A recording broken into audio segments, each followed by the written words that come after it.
আসসালামু আলাইকুম, কেমন আছেন সবাই? আশা করি ভালো আছেন। দেখতে পাচ্ছেন আমরা রয়েছি একটি পলি নেট হাউসে। এখানে আমাদের একজন নতুন কৃষি উদ্যোক্তা, তিনি ব্যাপক পরিসরে প্রায় 12 বিঘা জমিতে কিন্তু এই নেট হাউস তৈরি করে এখানে বিভিন্ন জাতের মরিচ জাতীয় ফসলগুলো করছেন। এখানে রয়েছে ক্যাপসিকাম 3টা জাতের, সবুজ, লাল এবং হলুদ কালারের, এবং পাশে রয়েছে শিমলা মরিচ বা যে কাঠি ঝাল যেটাকে বলে সেটা। দেখতে পাচ্ছেন এখানে গাছে কিন্তু ক্যাপসিকামগুলো একেবারে পেকে আছে। গাছ প্রতি প্রায় 1 কেজির মতো করে ফল কিন্তু এখানে আছে। এটার বর্তমান বাজার দর আছে প্রায় 350 থেকে 400 টাকা পর্যন্ত কেজি। দেখুন, সাধারণত এরকম ক্যাপসিকাম কিন্তু আমাদের আমদানি নির্ভর, বিশেষ করে বাইরে থেকে এই ক্যাপসিকামগুলো আমাদের দেশে আসে। কিন্তু এখন আমাদের দেশের উদ্যোক্তারাই কিন্তু এরকম ক্যাপসিকামগুলো তৈরি করছে। দেখুন, প্রচুর পরিমাণে ক্যাপসিকামগুলো ধরেছে। এটা কিন্তু একেবারে ইউরোপীয় প্রযুক্তিতে এটা এখানে চাষাবাদ হচ্ছে। প্রত্যেকটা গাছের যে কয়টা করে ডাল আছে সেই কয়টা সুতো উপর থেকে নিচে নামিয়ে কিন্তু ডালগুলো বেঁধে দেওয়া হয়েছে যাতে গাছটা সোজা থাকে। দেখেন, খুব সুন্দর ফলন কিন্তু গাছে আছে।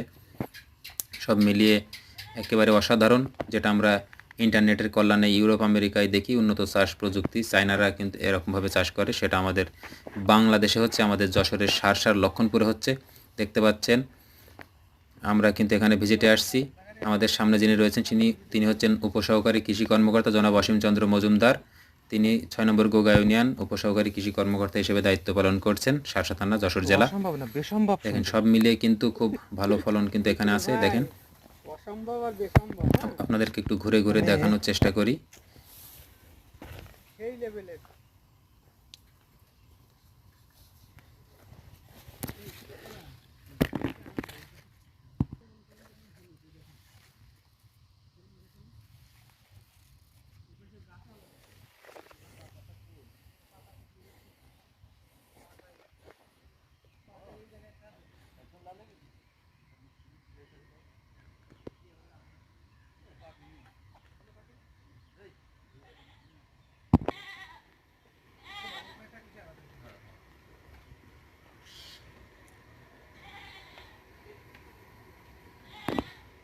চলো আমরা ওই পাশটা একটু দেখি, ওই পাশে